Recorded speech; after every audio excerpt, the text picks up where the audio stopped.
Comment appelle-t-on un groupe de bureaucrates non élus, immoraux et avides de pouvoir qui prennent des décisions politiques? Dans de nombreux pays, nous les appellerions une oligarchie. Aux États-Unis, en revanche, nous les appelons la Réserve fédérale. Congressman Madison Cawthorn, 14 septembre 2022. Un siècle de paix. Suite aux guerres napoléoniennes terminées en 1815, le monde a connu un siècle sans guerre majeure entre grandes nations. Un siècle de paix qui s'est terminé avec les premiers coups de canon de la Première Guerre mondiale en 1914. Entre pays dont la plupart des leaders étaient pourtant de la même famille, cousins, oncles, etc. Néanmoins, on ne se pose pas de questions sur ce conflit interfamilial. Se sont-ils vraiment entretués? Ou cette guerre ne cache pas un intérêt plus logique? Le 23 décembre 1913, la Federal Reserve est créée aux États-Unis, un an à peine avant la guerre. Y a-t-il un lien? Et si ce lien existe, quel est-il? C'est ce que nous allons voir dans cette vidéo, avant de terminer notre analyse sur les conséquences actuelles de ce début glorieux. Et restez avec nous jusqu'à la fin, car nous essaierons de répondre à un mystère caché dans le bilan de la Federal Reserve, que personne ne semble avoir détecté.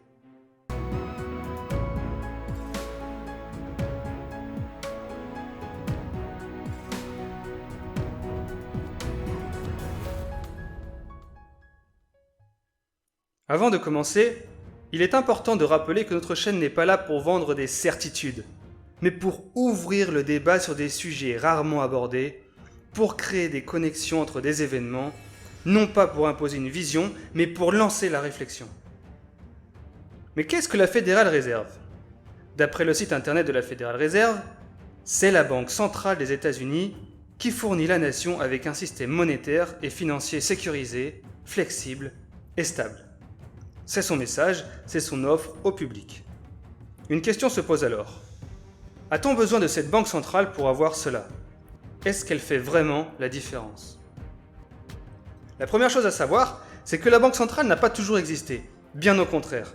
Avant sa création, plusieurs personnes, y inclus des présidents des États-Unis, se sont battus contre sa création. Andrew Jackson a dit à propos de la banque centrale qu'elle est interdite par la Constitution, subversive aux droits des États et dangereuse pour la liberté du peuple. Il a passé sa vie à combattre la création d'une banque centrale. Mais alors, comment la Federal Reserve a fini par voir le jour? Commençons par la raison officielle qui est régulièrement reprise. Les États-Unis ont connu plusieurs crises qui ont mis le système banquier à genoux, comme en 1873 avec la Longue Dépression, puis une série de dépressions successives jusqu'à la panique de 1907. Cette dernière fait suite au tremblement de terre qui a frappé San Francisco en 1906. Alors qu'il semblait que le système allait s'écrouler, plusieurs banquiers se sont réunis, comme JP Morgan, et ont prêté une énorme somme d'argent aux banques pour qu'elles puissent se renflouer. L'idée est alors venue de prévenir ce genre de situation sans avoir à compter sur l'intervention future d'autres banquiers. La solution: la création d'une banque centrale qui serait en charge de prêter l'argent aux banques en cas de crise similaire. Mais nous devons prendre un moment pour voir comment la Federal Reserve a été créée. Est-ce une discussion qui s'est passée au gouvernement entre les gens élus par la population? Non, tout l'inverse. Des personnes influentes, dont des politiques et des banquiers, se sont réunis en secret dans un château sur une propriété de JP Morgan. Pourquoi en secret? Parce qu'ils se doutaient que la population serait contre. Ils ont même utilisé des noms différents et se sont habillés en tenue de chasse pour aller à la rencontre. Ce sont eux qui ont posé les bases de la Federal Reserve et de son fonctionnement. Le président Woodrow Wilson n'a fait qu'apposer sa signature pour acceptation. La proposition est passée au Congrès. Mais regardez bien la date, le 23 décembre. À ce moment, la plupart des congressmen étaient en vacances. Nous sommes en décembre 1913, soit 8 mois avant le début de la Première Guerre mondiale. La Federal Reserve est créée, mais il n'a rien de fédéral, sauf pour le fait que plusieurs branches sont ouvertes au travers du pays. Mais la Federal Reserve est possédée par les banques, pas par le gouvernement. Et qu'est-ce qu'elle peut faire exactement? Principalement deux choses, la création d'argent et la modification des taux d'intérêt. Posons-nous un instant là-dessus. Pouvez-vous vous imaginer le pouvoir que donnent ces deux outils? Quelqu'un qui détiendrait ce pouvoir dominerait le monde. Comment peut-on donc empêcher la Fédérale Réserve de dominer le monde? En établissant des garde-fous. Par exemple, en faisant passer ses décisions par un vote au Congrès? Eh bien non. Par le président alors? Non plus. Alan Greenspan, ancien chairman du board de la Fédérale Réserve, a dit « La Fédérale Réserve est une agence indépendante. Cela signifie qu'aucune autre agence gouvernementale ne peut annuler nos décisions. Tant que cela est en place, et qu'il n'y a aucune preuve que l'administration, le Congrès ou quiconque nous demande de faire autre chose que ce que nous pensons être la bonne chose à faire, alors les relations que nous entretenons avec elle n'ont franchement aucune importance. Et j'ai eu de très bonnes relations avec les présidents. » Et il ne s'est pas privé de créer de l'argent, principalement sur les dernières années avec 8 trillions de dollars créés depuis la crise de 2008. Encore une fois, prenons un instant pour admirer cette courbe. Comment se fait-il qu'une telle énormité ne choque pas plus de monde et qu'on n'en parle pas plus? Pour mieux comprendre ce mécanisme de quantitative easing, n'hésitez pas à regarder notre précédente vidéo. Seulement 8 mois après la création de la Fédérale Réserve, l'une des plus grosses crises de l'histoire se répand sur le monde, la Première Guerre mondiale. Au niveau financier, les conséquences paraissent au premier abord catastrophiques. En particulier, les obligations d'État détenues principalement par les banques perdent énormément de valeur, suite à l'arrêt des transactions et à la peur que la guerre peut causer à l'économie. Le monde financier a-t-il donc un intérêt dans le déclenchement d'une telle guerre? Bien sûr, et on peut le voir sur de nombreuses perspectives. Par exemple, l'industrie de l'armement va exploser et engendrer d'énormes bénéfices. Ceux qui ont parié pour la baisse de valeur des obligations vont considérablement s'enrichir. Ensuite, l'Europe va devoir payer cher l'aide des États-Unis pour l'effort de guerre. L'or de l'Europe commence ainsi son long chemin vers l'Amérique. Et enfin, la Fédérale Réserve entre en jeu. À peine née, et déjà on lui donne les clés du financement de la guerre. Pour cela, la Fédérale Réserve utilise 3 techniques. Les impôts, les Liberty Bonds, c'est-à-dire que les gens prêtent de l'argent à l'État pour financer la guerre, et enfin, la création de monnaie. Cette dernière technique reste toutefois marginale, et ce n'est donc pas par ce biais que la Fédérale Réserve tient son intérêt de la guerre. Non, c'est par un biais bien plus important. C'est la responsabilité qu'on lui donne. La Fédérale Réserve est au cœur du système financier de la guerre. Les décisions sont dans son camp. Les décisions sont dans le camp des banquiers.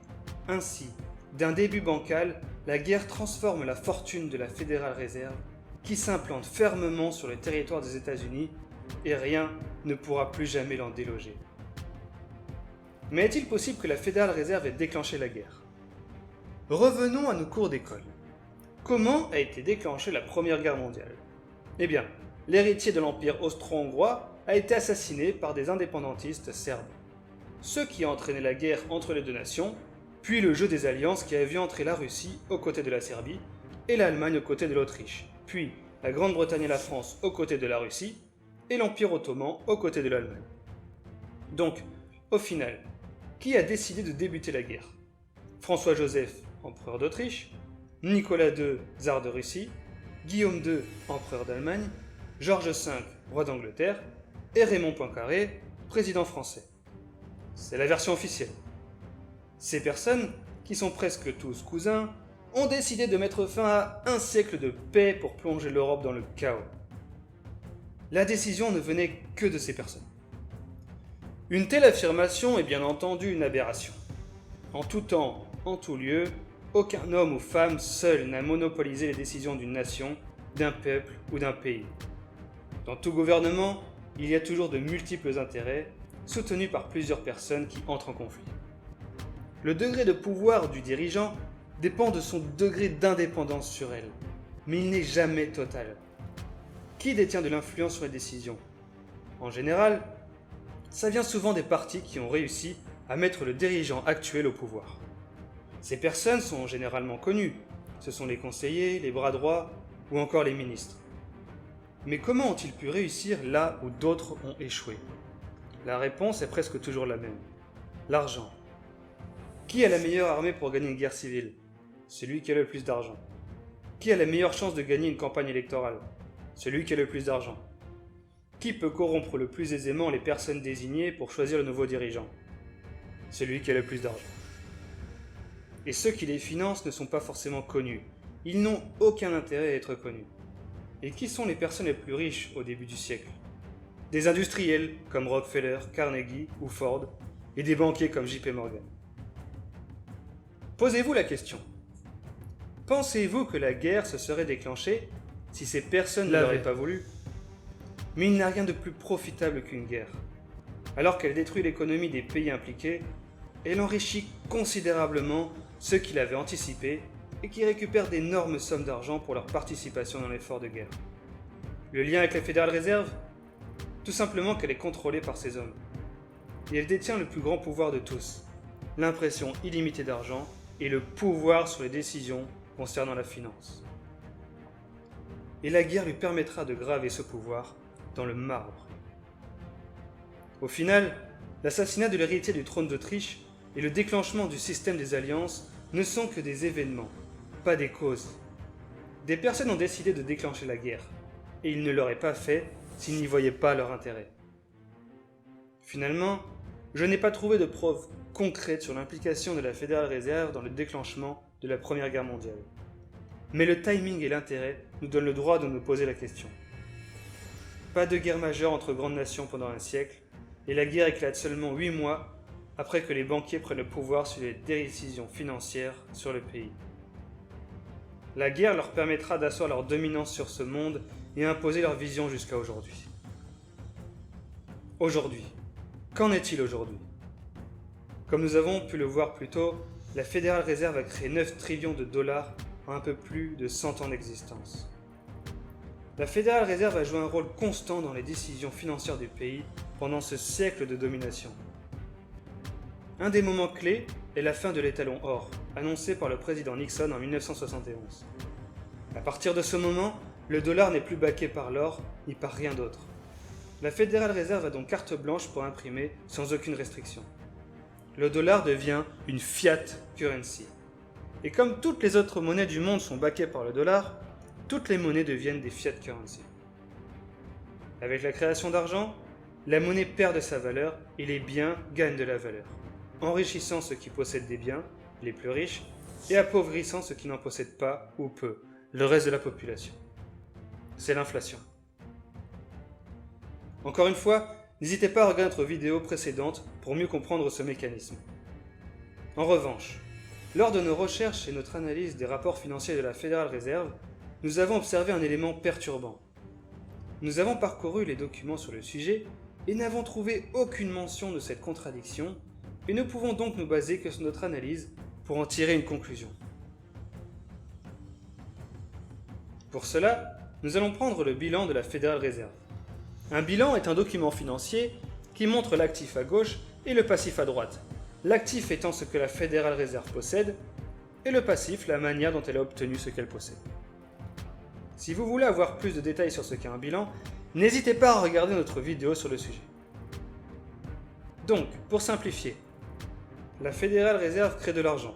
Avec cet argent, elle achète des actifs financiers des banques très chers, dont des actifs qui ne valent pas grand-chose. Le but? Injecter du cash dans les banques pour qu'elles aient plus d'argent à prêter à la population et relancer l'économie.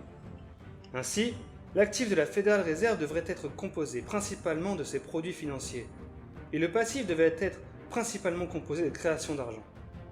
Pourtant, si l'actif est bien composé d'une majorité de ces produits financiers, 7 trillions de dollars au 31 décembre 2023, le passif est bien loin de ce à quoi nous nous attendions. Seulement 2,3 trillions de dollars correspondent à la création d'argent, alors que la plus grande partie du passif est composée des Deposits of Depositary Institutions, 3,4 trillions de dollars. Mais qu'est-ce que c'est? Nous avons lu les rapports financiers de la Fédérale Réserve, mais rien ne permet de comprendre clairement à quoi correspond ce montant. Et personne ne semble se poser la question. Nous avons donc pris le temps de réfléchir pour arriver à cette conclusion. La Fédérale Réserve crée de l'argent pour acheter à bon prix les actifs financiers des banques, très chers, même s'ils ne valent plus rien, pour qu'elles aient beaucoup de cash pour prêter à la population. Seulement, les banques ne prêtent qu'une partie minoritaire de cet argent à la population. Que fait-elle avec le reste? Elle le place à la Fédérale Réserve. Est-ce que vous voyez le paradoxe?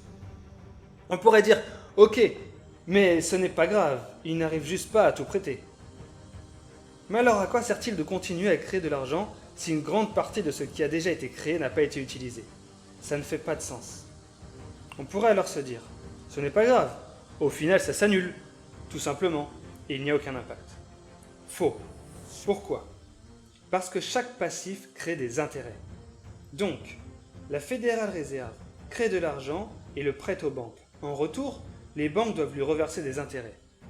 De l'autre côté, les banques placent cet argent à la Fédérale Réserve. En retour, la Fédérale Réserve verse des intérêts aux banques. Ces intérêts sont ajoutés au profit des banques et de la Fédérale Réserve, et ces profits sont reversés en dividendes aux actionnaires des banques et de la Fédérale Réserve. Mais comme les actionnaires de la Fédérale Réserve sont les banques, eh bien, ce sont les propriétaires des banques qui récupèrent toutes ces dividendes. Oui, mais tout cet argent des intérêts, il vient d'où? L'argent payé par les banques vient des intérêts payés par la population qui a fait des prêts. Et l'argent payé par la Fédérale Réserve aux banques vient des intérêts que l'État lui paie pour les dettes d'État et que la Fédérale Réserve possède. Et d'où vient cet argent payé par l'État? Il vient tout simplement des impôts, donc de la population.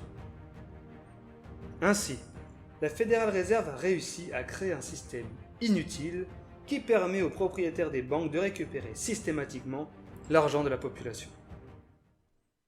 Je le répète, c'est notre analyse, et j'invite quiconque à la réfuter dans les commentaires s'il a fait une analyse différente, appuyée par des arguments.